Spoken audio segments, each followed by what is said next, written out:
I love comic books. I've been a fan for as long as I can remember reading. I graduated to graphic novels in the 80s and they blew my mind. My first professional writing job was for Marvel Comics, and I've been lucky enough to build a career with them, DC, and Image over the better part of my life. In short, comics are the best. So how can you write more impactful, more professional scripts for the medium?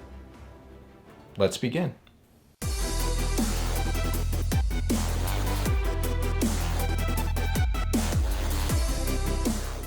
Hey there, I'm Joe Kelly, and I want to thank you for checking out this video.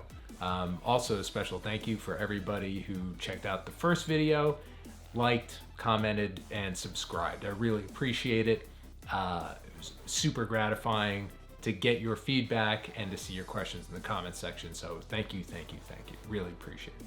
So without further ado, comic books.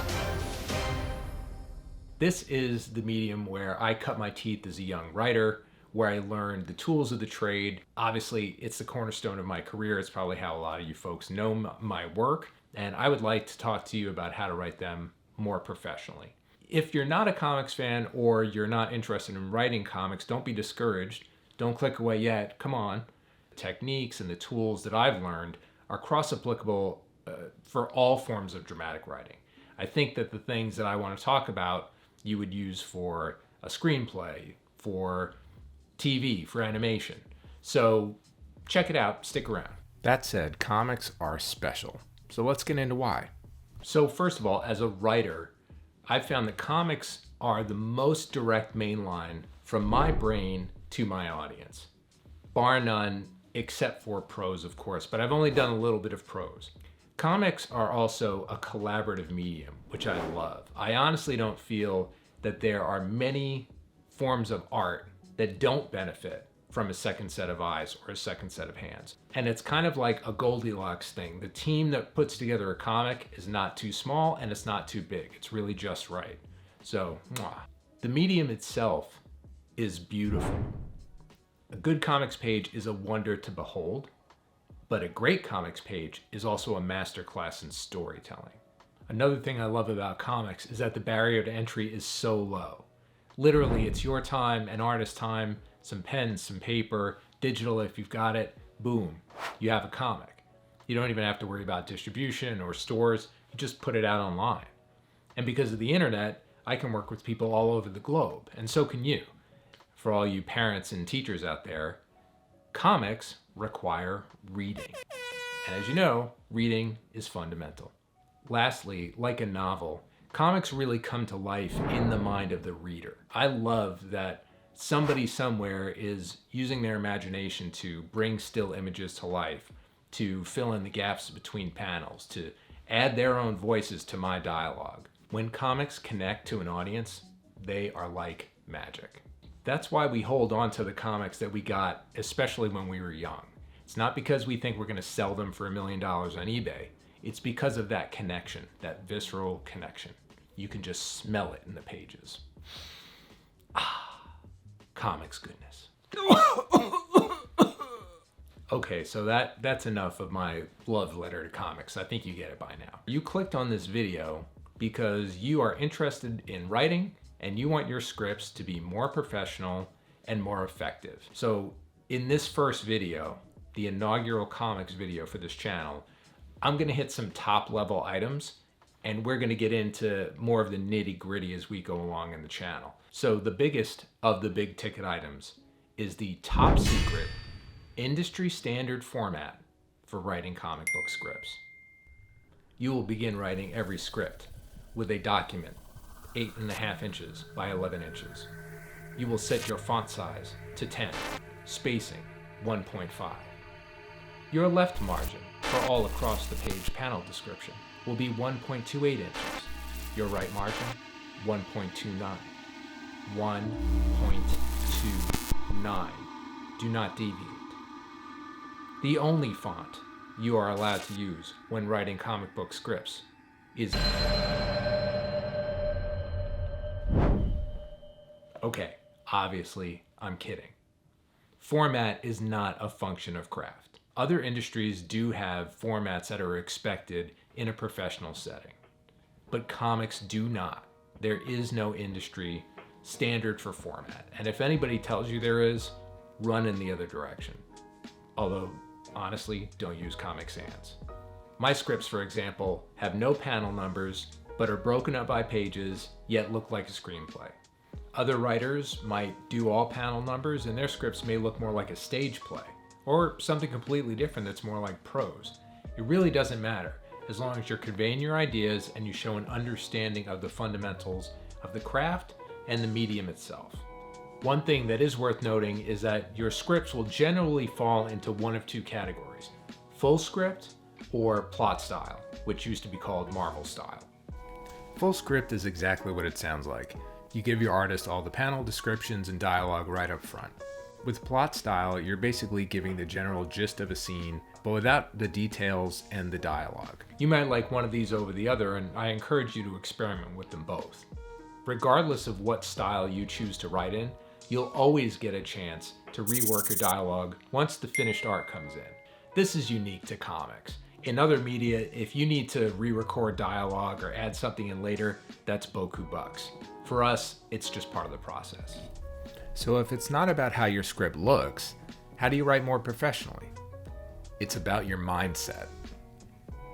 Which means that even though you're writing to entertain an audience, you have to be thinking about the people who are going to take the script after you're finished with it and turn it into the finished product. Now that might be one artist, I'm assuming you're not drawing it yourself, or it could be a whole team, everybody from the penciler all the way to the letterer. This applies to all forms of dramatic writing. And there's that term again, right? What do I mean by dramatic writing? Isn't all writing supposed to be dramatic? In this particular case, it means script writing, where the thing that you are writing is not the actual finished product. Nobody goes to the comic book shop to read your script. They go to read a comic. Nobody goes to the movies to read a screenplay. They go to see a movie. Wait. I am the writer. I'm the most important person. The alpha and the omega. Yeah, we're gonna talk about egos in a different video. I want you to think of it this way. Say your job is to build a house, but you are working on the foundation and the structure. If you don't lay the concrete in properly, align the struts, the house will collapse. But once your job is finished, somebody else is going to hang the sheetrock, run the electricity, put up the wallpaper, pick out the windows. The house is going to look beautiful at the end of the day, yes, because of your starting point, but because of all the other people that worked on the house afterwards. That's a very special kind of writing. And, some people don't have the ego to handle that. But we do. We're going to be okay. We're going to be good collaborators, and we're going to remember that when we sit down to write our scripts. It's part of what makes us professional. Because professionals in comics write visually, but concisely. On the one hand, this is really easy, and on the other hand, it's hard. It's a skill that develops over time. Obviously, we want to write visually. Comics are a visual medium. So are movies. So is TV. So are video games. You have to keep the visuals front of mind when you're working. And everybody who's going to pick up that script after you is focused on the visuals. So you want to make sure you plant all the right seeds. But you have to do it in a way that's practical and clear. One of the beautiful but dangerous things about writing for comics is that we're not really bound by the constraints of time or space or budget even. We can kind of go nuts. And that can actually lead to some bad habits if you shift over to some other media. I've experienced this myself. In a film script, for example, there's a general conceit that a page equals 1 minute of screen time. It's not always true. It's just kind of a rule of thumb. We don't have to worry about that. If you want, you could spend a page talking about every rivet in a machine, every detail, everything that's on that shelf behind me. You could spend all this time describing all these details just for one panel. And if you do, I promise it won't wind up on the page and you'll drive your artist crazy. The goal is to hit all the critical stuff up top. The broad strokes that set the atmosphere for a scene, the coloration of your world, the vibe of your main characters. What are the critical elements that the artist needs to know in order to move forward with a given scene? Then as you move through the scene, you can back off on those details. Every time you mention a character, you certainly don't need to describe what they look like. That happens once. Now you're focusing on choreography, very important storytelling details, the minutia that make the scene specifically yours, but still leave latitude for your artist to create. Whether I'm writing a fight sequence that's really elaborate and bombastic, or a very small personal scene between two characters, I want to give my artist as much latitude as possible to stretch their own muscles. Because remember, a great comic artist doesn't just draw a beautiful figure, they are storytellers. Just like you are, just in a different way. So we want them to have as much fun and be as engaged as possible. Nobody likes to be told exactly what to do. It's boring, and comics should never be boring. But it does mean that you have to evoke the emotions in them that will create their best work. Okay? You want to support them in advance by giving them all the ammunition necessary so that they can be their best selves. So obviously, there are as many ways that you could write visually as there are writers in comics. I would suggest that you go online and check out your favorite writers. See if they have posted any of their scripts on their website, on their blogs. Download those scripts and compare the scripts to the actual published pages. That'll start to give you a sense of just how much information the writer chose to put in for their artist. Now, we've been talking about writing techniques, but now I want you to think about the physical medium itself. Now, I'm not going to get into the nitty-gritty of printing. That's for a different person in a different video somewhere else. What I want is to talk to you about how, in a physical book, spreads work. If your story begins on the first physical page of the book, it means that within your script, all of your double-page spreads start on even pages. But if you have a title page, it means in your script, all of your spreads will start on odd pages. And once you pick one, it has to stay that way throughout the entire book. Now, this may seem really silly and so obvious, like you look down at the comic and it's got page numbers. Why am I telling you this? When I started out, I actually would print out a template just so I could remember how my spreads worked in the comic. Because there is nothing worse than starting spreads on page 2, 2 to 3, 4 to 5, etc.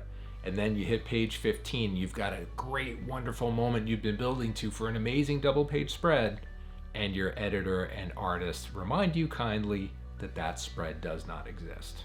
It's kind of embarrassing. So if you're new to comics, I would definitely suggest making a template for yourself.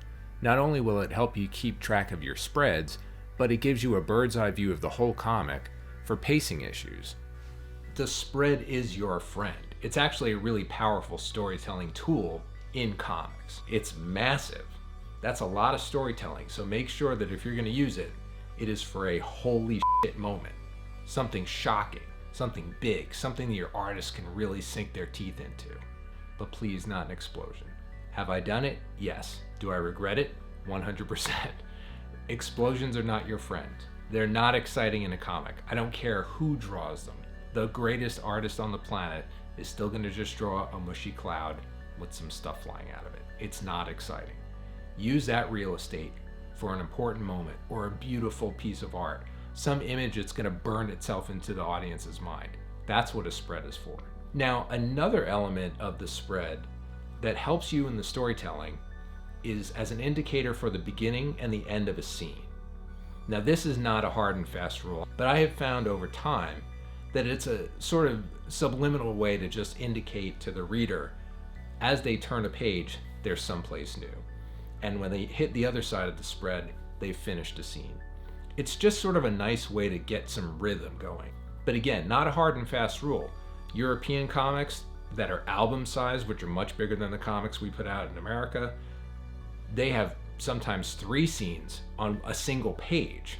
Manga, another example, where the storytelling transcends the spread.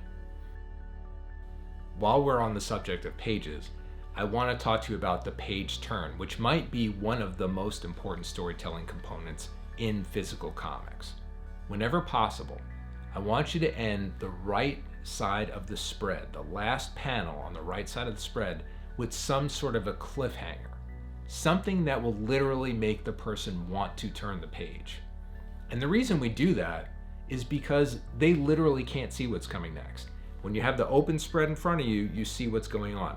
If you ask a question on this side and it's answered on this side, you kind of kill the suspense. But if the question is asked down here and you have to turn the page to find the answer, that is a glorious moment that only comics can deliver. And I mean, it doesn't have to be a killer standing behind your protagonist with a giant knife. It could be a pregnant pause or a simple question. Are you gonna kill me?